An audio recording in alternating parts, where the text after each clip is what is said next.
तर hi hello, कशा आहात? आय होप छानच असाल. पुन्हा एकदा नवीन व्लॉगमध्ये मी कोमल तुमचं खूप सारे मनापासून स्वागत करते. तर बघा, आमच्या इथं होती यात्रा आणि मी आणि कौस्तुभ जे आहे तर ते जाणार होतो यात्रेत. तर इथून पुढचा जो व्लॉग आहे तर तो बऱ्यापैकी कौस्तुभच शूट करणार होता. तर इथे व्लॉगला सुरुवात झाली आणि आम्ही जे आहे तर ते जाणार होतो बाईकवर.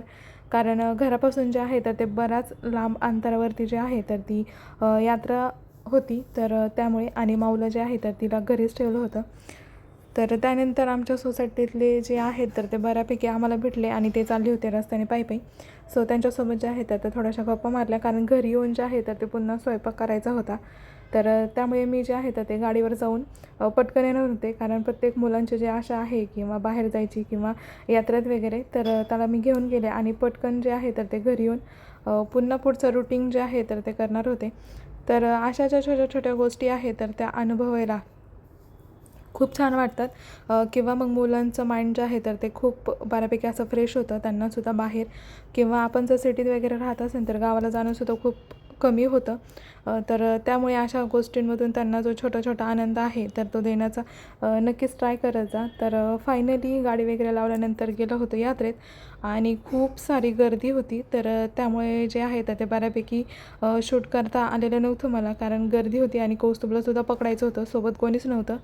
तर अशा पद्धतीचा जो व्ह्यूज होता यात्रेचा, तर तो बऱ्यापैकी असा होता. तर लहान मुलांसाठी आणि मोठ्यांसाठी पण भरपूर असे पाळणे किंवा खेळणे होते. तर त्यानंतर कौस्तुभला या बलूनमध्ये जायचं होतं, तर तो दुसरा कशातच गेला नाही, यामध्येच खेळला आणि मग पुन्हा आम्ही आलो होतो घरी, कारण त्याच्यासोबत जे आहे तर ते खूप सारे खेळायला कोण नव्हतं सोबत. तर डेअरीत बघा, तुम्हाला एनी टाईम कधी पण जो आहे तर तो खरवस भेटतो. तर मलासुद्धा आज खूप दिवसानंतर क्रेविंग किंवा खाऊ वाटला होता, तर त्यासाठी येताना घेऊन आलेले आणि तो शिजवून वगैरे झाल्यानंतर अशा पद्धतीने मी घेत होते तो कट करून. तर कट वगैरे करून झाल्यानंतर जे आहे तर तो थोडासा स्नॅक झाला असं म्हणायला देखील काही हरकत नाही. तर तुमच्याकडे याला काय बोलतात ते मला कमेंट्स करून सांगायला अजिबात विसरू नका. तर यामध्ये तर तुम्हाला जर आवडत असेल तर तुम्ही विलायची पूड देखील घालू शकता. तर ती आणि गूळ किंवा साखर, तर तुमच्या आवडीप्रमाणे. तर कलर येण्यासाठी तुम्ही जे आहे तर यामध्ये गूळ घातला तर ते खूप छान असं लागतं. तुम्ही जर कधी खाल्लं नसेल तर एकदा आवर्जून खा. तर त्यानंतर बघा, इथे जे आहे तर ते खरबूज मी घेऊन आले होते येताना सोबत आणि जे चिप्स होते तर ते आणलेले आणि त्यानंतर मी आता केली होती स्वयंपाकाला सुरुवात. तर इथे बघा, ही जी आहे तर ती वाळलेल्या हरभऱ्याची भाजी आहे. तर तुमच्याकडे ही करतात किंवा खातात की नाही आणि ह्या भाजीला तुमच्याकडे काय बोलतात? तर ती आता मी घेतलेली आहे सगळी कूस करून. तर वाळल्यानंतर जे आहे तर ते इझिली कूस करून अशा पद्धतीने बारीक होते. तर त्यानंतर आपण आता वाटण बघणार आहोत की त्यासाठी काय घालायचं आहे ते. तर यामध्ये बघा, हिरवी मिरची किंवा थोड्याशा लाल झालेल्या मिरच्या, शेंगदाणे आणि लसूण, तर हे तीनच जे आहेत ते आपल्याला घ्यायचे आहेत मिक्सरला बारीक करून. आणि त्यानंतर आपल्याला द्यायची आहे फोडणी. तर जिरी आणि मोहरी जी आहे तर ह्या दोन्ही गोष्टी आपल्याला फोडणीसाठी टाकायच्या आहेत. तर थोडीशी चिमूटभर हळद जी आहे तर तुमच्याकडं भाजी किती प्रमाणात आहे तर त्यानुसार तुम्ही यामध्ये टाकायची आहे.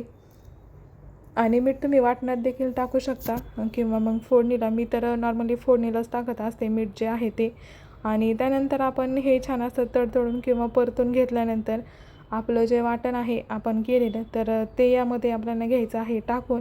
आणि ते टाकल्यानंतर छान असं त्याला मिक्स करून घ्यायचे. तर बघा, याच्यामधले जे शेंगदाणे आहेत तर ते तुम्ही भाजून देखील घेऊ शकता किंवा कच्चे घेतले तरी काय हरकत नाही, कारण आपण तेलात या पद्धतीने नंतर भाजणारच आहोत. तर अशा पद्धतीने जे आहे तर त्या तेलात काढून घेतली सगळी आणि छान असं आता आपण त्याला परतून घेणार आहोत. तर याला आमच्याकडे हरभऱ्याची घाटून केलेली भाजी देखील बोलतात.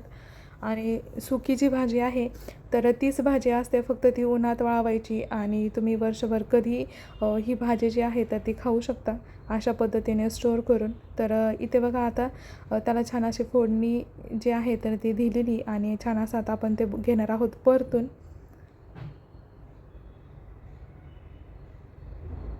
तर त्याला जे आहे तर ते थोडंसं तेल सुटेपर्यंत जे आहे तर ते परतून घ्यायचं आहे अशा पद्धतीने. तर त्यानंतर तुम्ही यामध्ये गरम पाणी किंवा आपलं जे नॉर्मल टेम्परेचरचं पाणी आहे तर ते ओतायचं आहे. आपल्याला भाजी जी आहे तर ती लगेच यामध्ये टाकायची नाही आहे. तर अशा पद्धतीने तुम्हाला किती पातळ किंवा घट्ट भाजी हवी आहे, पण नॉर्मली ही जी भाजी आहे तर ती थोडी घट्टच ठेवली जाते किंवा केली जाते.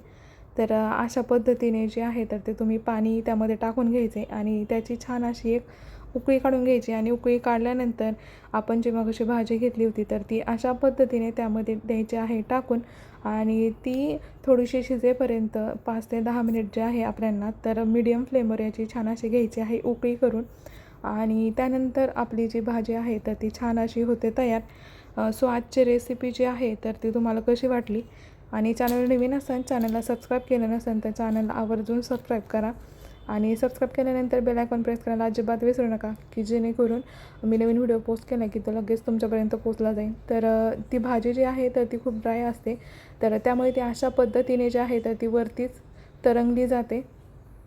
तर तिला घ्यायचं आहे छान असं मिक्स करून